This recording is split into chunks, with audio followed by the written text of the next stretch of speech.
With us today, we have CPS Energy President and CEO Paula Gold-Williams. We have our Chief Operating Officer, Chris Eugster. We have our Chief Customer Engagement Officer, Rudy Garza. And we have our Director of Energy Supply and Market Operations, Krista Davis. On the media side, I do see that we have Jessica Corso from the San Antonio Business Journal, Lindsay Carnett from the San Antonio Report, and Diego Mendoza-Moyers from the San Antonio Express News.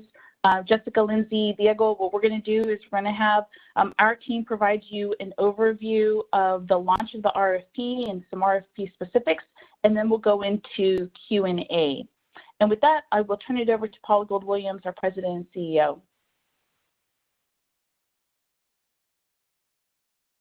For joining our session today. We're super excited. As you all well know, we have been thinking about this formal offering of a FlexPOWER bundle for some time, and we did a lot of initial good work with a request for information process. And the team, as led by Chris Eugster, Dr. Eugster, has really been diligent in trying to think this through. Probably the biggest thing to note is we have served this community passionately for 160 years. And we live in this community. Our customers are our friends and neighbors, and we are just honored to serve them. The way energy works, though, it still requires a tremendous amount of infrastructure. So San Antonio has been our focus to make sure that we're thinking about making decisions on energy generation, on power, well before the need happens. Before COVID came, we were really thinking about the 1 million+ people that are going to move to San Antonio, and that growth that was happening in Texas and the growth that was happening in our community. So that was already at top of mind to accommodate that.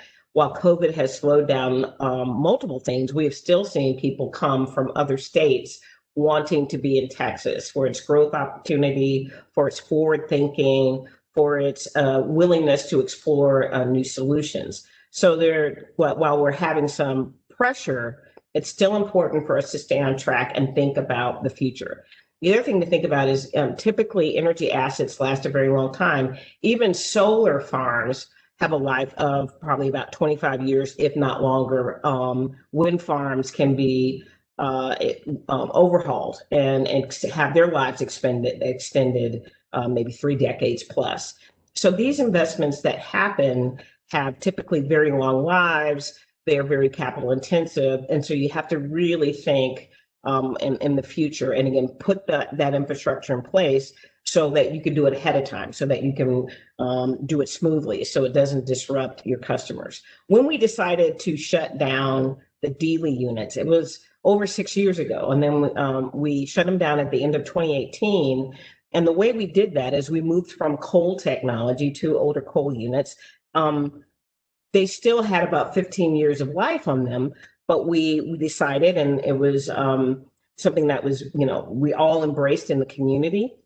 And to do that commitment, though, we ended up buying some much younger gas units, and we bought those ahead of time. We sold that capacity in the open market, and then we slowly brought that capacity back to San Antonio and then shut down the coal units. These are very complicated steps to make sure that everything happens. And that's a summary, but I'm telling you, there's like thousands of steps that go with that. So here we are. And what we're doing is we have some older fossil units in particular that it's time to replace them. They're going to be in the 55-year mark in this decade. And so now we need to make sure that we're thinking about how, again, to create a smooth transition to these new technologies. And the exciting part of it is we used to just say we want to go get solar, or we want to get battery storage, or we want to get, whatever, firming capacity. And we do it discreetly one at a time. But to make sure that we can balance all the energy challenges, every single technology has a challenge, we're bundling them, we're creating value. And so while solar power is influenced by time of day and weather and all of those things, it's great, it's not emitting, but you can't get it every single hour of the day. And that's why Batteries help respond to when the solar power is diminished or completely gone. And firming capacity helps us ensure that we're covering those hours that solar doesn't. And so this is a pretty phenomenal change and something fairly new in the industry to think about it. I mean, we want to bundle the best package of sources up to 900 megawatts. We're going to triple our solar capacity. We already have about 600 megawatts completely, the distributed and utility scale. And then we're going to add another 900. We're going to add up to 50 megawatts of fast response resilient power with batteries. And then we said firming capacity, which ultimately that firming capacity could be anything. It could be new technologies. And that's the part that's super exciting. So the solar piece addresses our commitment to environmental responsibility and the way that the community is supporting the goals to move to a cleaner environment. So it's tied to that pillar. The battery storage helps us with resiliency. That's a concept about being able to fill in the gaps so quickly, a fraction of a second, to make sure it's responding again to the needs and the movement on the grid. And then the firming capacity speaks to reliability. Again, we're always balancing all the pillars out when we do those things. So our RFI got great response. We put it out in 10 languages, got over 200 responses in about a month. There's a lot of great buzz that's associated with people thinking about how can they help San Antonio. And what we're doing is we're exploring whoever can help us in the state of Texas, across the nation and across the globe. So we're super excited, and I'll turn it over to Chris to add some additional context. Okay, thank you, Paula. And like Paula said, we are very excited about this this project. It really is groundbreaking. It is going to really continue to put San Antonio on the map in terms of the things that we're doing here. I think, like Paula said, we're taking a different approach to resource planning. You know, the traditional approach is you think about a power plant. We are thinking about a power bundle of solar, and like Paula said, we're going to be tripling our solar portfolio, which is pretty amazing. But we're also going to have that firming capacity to make sure that power serves our community reliably. And so I think that is a key here in what we're doing here. I think the good news is we're replacing some of the aging gas steam units, which are operating as peaking units. So they run primarily in the summer. They start up at 10 in the morning and run through 10 in the evening. So the good news is we have more flexibility in terms of thinking about that firming capacity.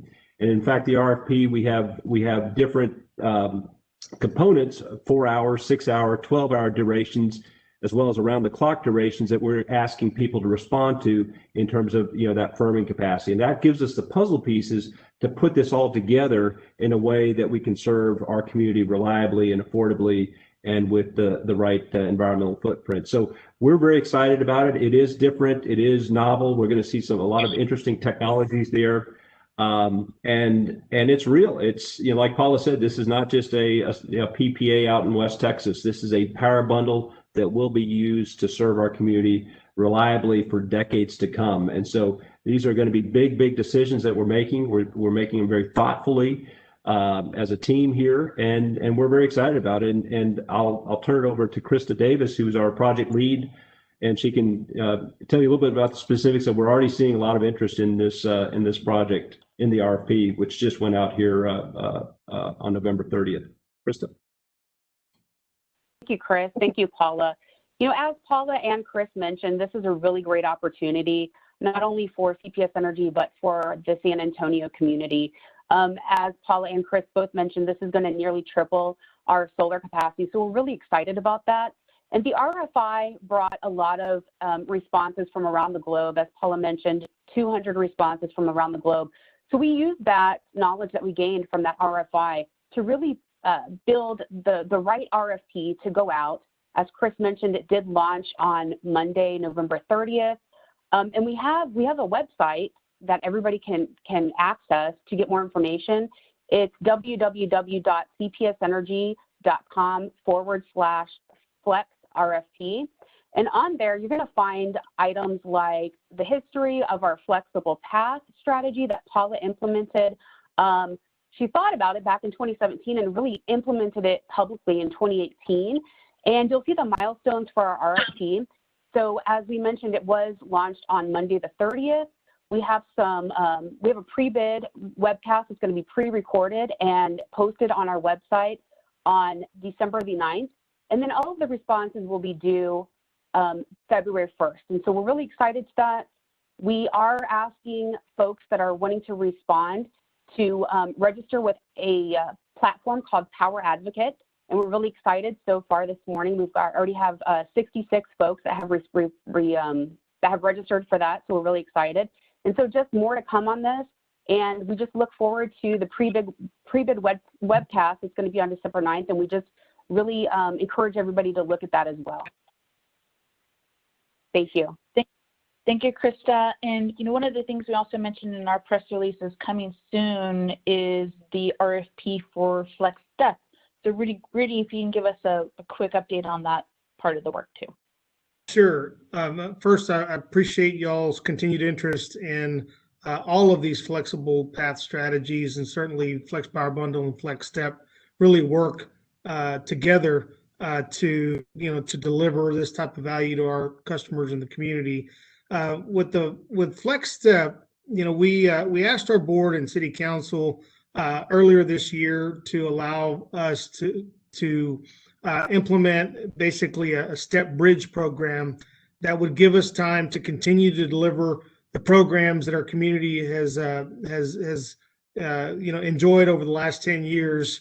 And while we are working on a new iteration of a FlexStep program that will not only continue to deliver tried and what we're calling our tried and true programs, but also provide opportunities for new programs.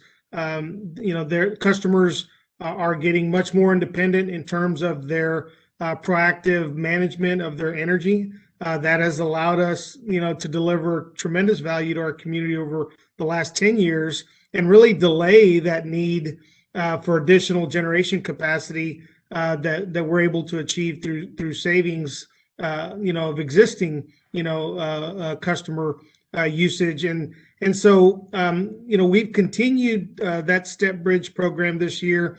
It has been impacted a bit as a result of the pandemic. We haven't been able to get in homes or businesses while we have, been observing physically distanced protocols and to keep our customers and our employee and contractors safe. We're picking those activities back up again, but we've asked our board to really extend that Step Bridge program to allow us to continue the work to develop the program, meet the goals that we established in Step Bridge, and really align the timing of FlexStep with the FlexPOWER bundle, so we have a really clear picture of what the overall impact to our customers is going to be, so we can have a thoughtful conversation about the affordability aspect of all of these initiatives working together to be able to meet the goals that we've established, through these programs. So FlexStep is still in development.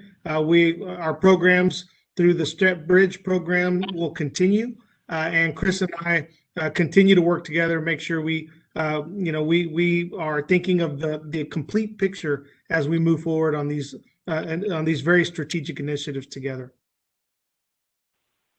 Thank you, Rudy. We're going to go into Q&A now from our reporter guests. We do have an order, so we'll go with Jessica first, then Lindsay, and then Diego. Everyone will have one question and a follow-up question, and Adrian will mute you. So let's go ahead and get started with Jessica. Adrian, if you could unmute Jessica, please. Yeah, no worries. Jessica, I believe you are a call-in user 477, so I'm going to go ahead and unmute that one. Oh, sorry, I can hear you. Can you hear me? Okay. Yes, ma'am, we can hear you now. Yes, ma'am, we can hear you now. All right. So good morning, everyone. I guess my biggest question, since a lot of our readers are some of the businesses that are probably going to want to compete for this RFP, is how are you looking to divvy it up? I mean, 900 megawatts is a lot, and then 500 backup. So are you hoping to sort of give, the whole 900 megawatts to one company? Sort of, are you planning on divvying it up? What are you sort of looking for your for businesses that might be interested? Hey, Chris, you want to try that one? Try to. I'll jump in if necessary. Okay. Yeah, I think, Jessica, to your point, this is a huge project. We're looking at multiple dimensions here. And so I think we're very open to multiple winners. There's likely to be multiple winners here. I don't think we can say it, affirmatively here up front, because we got to see what how the proposals come in. But with a project of this size, there likely will be multiple winners. But again, until we see the actual proposals, the costs, the requirements that we're asking them to meet, I think we can't say it definitively here today. But I think with a project of this size, there'll be multiple winners. Jessica, maybe a little bit of context to add to that is, I think, and Krista can correct me, but interestingly, I didn't see that the majority of those submissions were for all of the 900 in the RFI process. And the thing that's probably one of the biggest challenges for solar is the need for land. And it needs more land than, practically any other technology that I know of. And so in some ways, when companies are bidding, they have to kind of think about their land strategy. And so I think that in some cases, it'll work for multiple companies that have different access to resources to make these bids. So, but to Chris's point, we are very, very open. Mm-hmm. Jessica, do you have a follow-up question? Yes. With the RFI and just internally, have you made any estimates on how much this is going to cost? Well, I'll get here first. I think, again, ultimately, it's going to be dependent on the specific proposal. So we know that solar is pretty cost effective. We saw some pretty attractive prices. So, from that standpoint, there may even be some savings, from that component. But as Paula continues to say, we got to firm it up. So there's got to be a firming component to it, and the cost of that firming component is still somewhat of an unknown. So the ultimate cost, I think we got to ultimately understand kind of where the bids come in at. But this again is to counter some plants that will be coming offline. So it's hard to tell right now, but we're trying to shoot for it to be as cost neutral as possible. But until we know the ultimate bids and especially that firming capacity, I think it's too early to say exactly what the impact will be. Thank you, Jessica. Next, we will go to Lindsay Carnett with the San Antonio report. Great, yes, ma'am. Thank you, Jessica, for those questions. Lindsay, I'm going to go ahead and unmute you now. My question is, what are some takeaways that y'all got from the requests for information that y'all made sure to incorporate into the RFP? Okay, yeah, I'll take this one again, and Paula or Krista, feel free to jump in as well. I think what we saw was that there are a lot of solar-ready projects across Texas, and so we saw not just West Texas, but South Texas, North Texas, East Texas, San Antonio specific projects. So there was a lot of insight there. I think we saw a lot of interesting lithium-ion battery solutions that had kind of up to a 4-hour duration. We did see some longer duration storage technologies, compressed air, liquid air, thermal storage, kinetic energy. I think we even saw one hydrogen project. But a lot of those,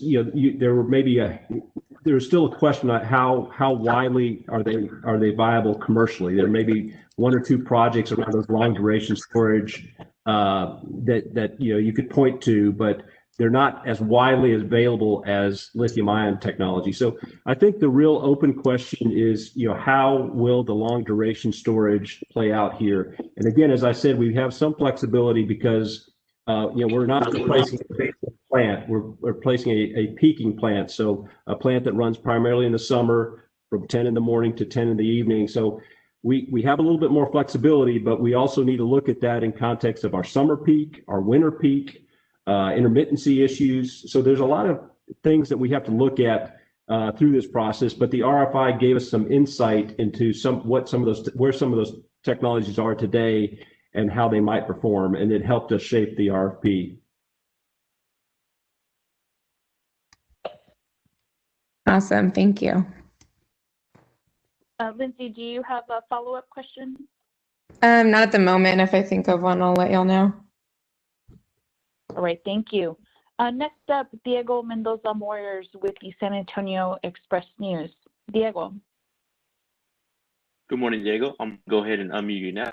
Hey, appreciate y'all taking the time to talk with us about this. My question is just, for the firming capacity, beyond natural gas, I'm wondering what sources you think could realistically fill that role. Is there any potential for, smaller modular nuclear reactors, or just sort of any sort of new technology that might be able to fill that beyond natural gas? Diego, this is Chris again. I'll take the kind of the first stab at that. Look, part of what we're doing is an all-source approach. So we are looking at any and every technology that meets the requirements. So it could be what we saw in the RFI, compressed air. There are a couple of compressed air projects around the country that you can point to. Liquid air, that's a very interesting concept where you basically liquefy air into its nitrogen and oxygen components, and you store it into tanks, and the duration of the storage is determined by the size of the tanks. There are a couple pilot projects on that. There's some thermal storage projects that are out there. So there are some interesting technologies that we've seen through the RFI process. I think ultimately what we need to see is, with an RFP, we have firm requirements, and they're going to be contractual requirements and obligations there. And it'll be interesting to see how many of these technologies, or how these technologies will basically put their proposals in against those firm requirements that we're looking at. But we are open to a lot of different technologies, and I think we'll see it. We'll look at them as they come in. And maybe a little bit that I could add. I mean, you specifically asked for small modular reactors, whether that's a possibility. And I would say that I think that technology, and I think hydrogen are going to be a bigger part of the energy future, the solutions around those things. Whether or not we can get a specific proposal that, to Chris's point, meets the size and the mass and the performance requirements that we need, we are sure hoping. And the great thing about doing the RFP is we're not limiting ourselves for that possibility, and we really are hoping if anyone has the ability to deliver those appropriately that match the needs of San Antonio, we're sure open. I do think in many cases these technologies will ultimately need broad partnerships, public-private partnerships, particularly in these cases. Maybe the support at the federal government level, which we think is extremely helpful for a community like San Antonio. Are there funds that could come from or through the Department of Energy that typically looks at these types of projects and help us get something that is very, very viable and doable? And so we have experience working with the DOE on certain projects, and I'll continue to be open to them. And we also know that it's not just about the reliability aspect of it, but the security aspect of it. So, again, we remain open to that, and we're going to continue to explore those different options and those additional technologies. Thank you, Paula and Chris. Diego, do you have a follow-up question? Yeah, at the board meeting last month, some of the board trustees kind of put the screws on you to accelerate the, awarding of a contract. I know you targeted September, and I believe Dr. Mackey asked you to move that up to July. I'm just wondering if that's at all possible, or if, earlier than September is, at all in the realm of possibility. Yeah, and I think we're going to be giving you here a preview to our board presentation, but we did take that feedback and to heart, and we are going to try to meet that deadline, but we'll more formally announce that at the board meeting. We're still kind of working through that, but we're certainly, we certainly appreciate the excitement that our board has on it, and we are going to try to do everything we can to accelerate the timeline on it. I will say, though, this is not a standard project. It's not like, okay, a PPA where we, this is new technology. We're going to have to do due diligence around some of that new technology. And so, we don't want to rush it because, to Paula's point, these are 20, 30-year investments. And it's different. The power bundle is kind of a first of its kind in how we integrate all this together to meet a load that we want to meet here for our customers. And so it is going to take time, but we've tried to kind of accelerate it. And I think we'll make a formal announcement here at the board meeting with that caveat that it is complicated, and we want to be very thorough and thoughtful, especially around evaluating this all source firming capacity. We don't want to rush that. Thank you, Diego. We have time for one more question from each reporter. So Jessica, we'll go back to you to see if you have another question you'd like to ask. Yes, ma'am. Jessica, we're going to go ahead and unmute you now. All right. So I want to ask about how this project will impact CPS revenue, because I know, as Paula said, CPS sells a lot of natural gas on the whole market. They sell some coal on the whole market. Will you guys or do you guys sell any extra renewable capacity on the wholesale market? And how will, taking some of this old infrastructure offline in favor of this new solar capacity impact sort of the utility's bottom line? Well, I'll jump in a bit. I mean, what we're really focused on the most here is the needs of San Antonio.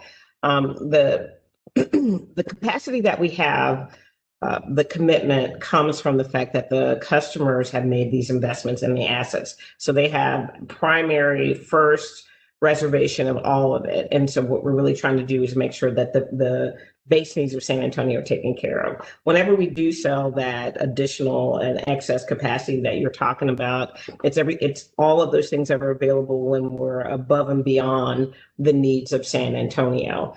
And we're not making any of these deals as opportunistic plays that we're trying to hedge the market and go after profit. We're basically trying to make sure that we have controlled costs to keep customers' bills affordable, because that's the primary component. The excess capacity then again allows us to make a dollar. And we make that dollar, then it's something that San Antonio doesn't have to pay for. I will say this though. Solar, because of its intermittency, is a very difficult product to sell forward and to make a commitment on. How will you know if you tried to sell 4 months of solar, or let's say 12 months of solar? Are you really sure, based upon the weather patterns, whether or not that's going to show up? And usually what happens at maximum capacity, you're going to maybe sell a portion of it, but because of the intermittency, it's not the best one to do. And so really what we do is we look at it again as a portfolio. Nuclear stays here. Basically we focus on making sure that all of that's covered, and anything that rises to the top is sold, but it's not that specific. And solar is pretty hard to actually sell out in the market as a guarantee. What you'll typically find is when somebody's selling solar, they're selling the capacity as a profile, and what really backs up that power is typically fossil fuel in today's market. And that's why it's really important for us to know exactly how the energy is created. It's not just about whether we want a look, we want the electrons to actually be generated by cleaner and cleaner and cleaner sources. So is that helpful, Jessica? Thank you. Thank you, Jessica. Lindsay, do you have any additional questions for our team? Do y'all have an estimate or a contractors y'all are looking to partner with? This is Chris. No, we don't have a predetermined estimate, but I think, as Paula has said, and Krista as well, that this is such a big project. We're likely to see multiple partners here. There may even be a public-private partnership. There could be a lot of different dimensions to this. So I think there are a lot of different possibilities, but we don't have a predetermined number. Thank you, Lindsay. Diego. Yeah, just a question for you, Dr. Eugster. I'm wondering if you could just sort of, I get this is a complex topic, but if you could sort of briefly give us your thoughts on the state of utility scale hydrogen storage today, and maybe where you see the potential for that technology, in the latter half of the decade. Yeah, that's a great question. Probably takes more than probably the time we have. I mean, hydrogen, I think, it is really a very interesting technology because it has the potential to operate like a baseload plant. And if you do it through electrolysis, which is basically you are taking a water molecule and you're splitting it apart and you're putting it back together to store and release the energy, it's a very clean technology. You basically have water coming out of the tailpipe, out of the exhaust. So it has a tremendous opportunity, especially around electrolysis, fuel cell. People also get hydrogen off hydrocarbons like natural gas. So there's different ways of getting hydrogen, and where that source of hydrogen comes from kind of determines the environmental footprint or the carbon footprint. But I would say there's a lot of potential. I think maybe even with the new Biden administration, you're going to see a lot of new investment in clean energy. And so I think that it could be a game changer for us. I think the current conventional wisdom is that it's still further out. It's probably a 2030 plus technology in that next decade, not this decade. But that could change. Things are happening very, very fast. And you're starting to see a lot of buzz around hydrogen, both here and in Asia. So there's a lot of momentum happening around hydrogen. We're very interested in hydrogen. I think it's a very natural progression for our natural gas business to kind of get into the hydrogen business. But how you get in, where the source of hydrogen is, matters. So there's a lot of different dimensions to it, but I do think there's a lot of potential there for that to accelerate from kind of where it is today, which is it's probably a 2030 plus technology, to bring it into this decade. But we're very open to it, and we're looking forward. We saw one hydrogen proposal in the RFI, I think, but we're hoping to see some more here in this RFP. Well, thank you, everyone. I know we're coming up on close of time. So for our reporter guests, we thank you for coming along on our flexible path journey and our FlexPOWER bundle journey. But before we leave, I do want to turn it back over to Paula to give us some closing thoughts. Paula? I want to thank all of you for making the time to help us share this information. We're sharing this information globally. We're starting to get a lot of interest from media, outside of San Antonio, but this is our home. And this is something that we're collectively doing with the community and for the community. And to have San Antonio media representatives help us get this information out is critically important. I will say, we get a lot of people who ask questions like, why can't it be all solar? Well, again, it can't be all solar because solar in a technology by itself can't go 24/7, 365. It's not ideology and it's not anything that's against it. CPS Energy learned a long time ago that we have to be diverse in the different ways to create power and deliver it. And what we're doing is continuing the legacy that we learned a long time ago. We also have people that ask us questions like, why should you change it all? You have perfectly good operating plants. And so it makes no sense. And you are doing something from the perspective of just going after solar. No, you always have to think about plants that are getting older, again, like a car. Eventually, you can't necessarily drive your 30-year-old car every day to work and not assume that you're going to be broken down and on the side of the road. And you ultimately create these investments in vehicles and make different choices over time to make sure that you can do things consistently every single day. When you have a 50-year-old plus, maybe 55-year-old plant, you ultimately have to find a way to replace that. That you ultimately, in this day and time, also need to think about if you're going to replace, and we know we are, do it and with the best technologies available. And those technologies are changing. There are new ways to get power. And we want to invite our change to be enhanced through technology and through innovation, and to do it smartly, and to do it, again, keeping affordability and reliability top of mind. So we want to make sure that everyone knows that we are dedicated to find the best sources, and we'll continue to share information about our journey. There's some preliminary information out there, that a lot of it from the RFI, and we'll continue to share that and be available. And as you all have questions, as usual, Melissa's can be the primary place where you focus on, but we address those as quickly as we can. So just let us know if there's anything else we can get you. And thank you again for today.